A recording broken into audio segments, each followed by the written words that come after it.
Instagram तो Facebook का करी, जब तू ही बारू बरफ तो लुक का करी। ए सोना सुना बोला चले इंस्टाग्राम तो फेसबुक का करी, जब तू ही बारू बरफ तो धूप का करी।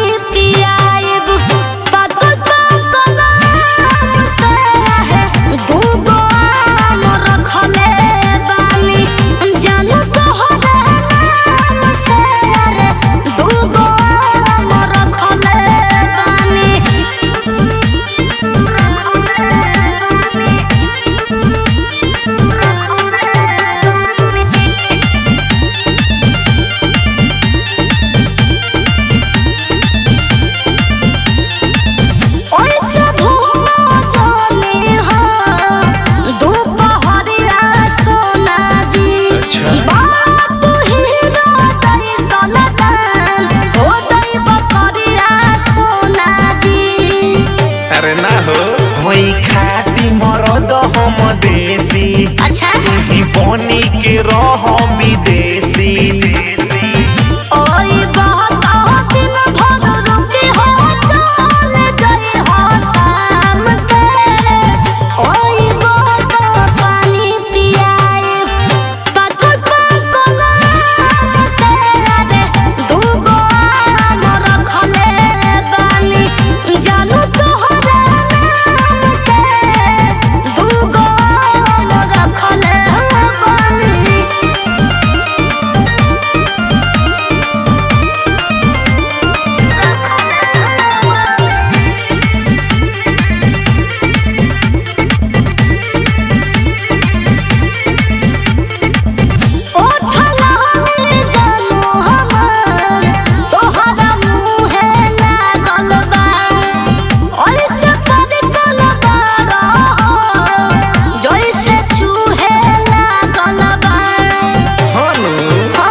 छत पर से फेंकले बारे, सकेडी संगे अमित के देखले बारे।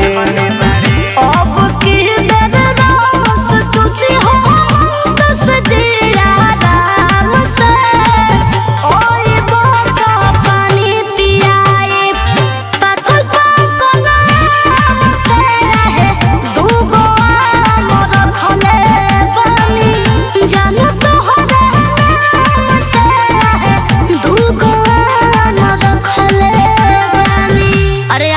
बता जाई।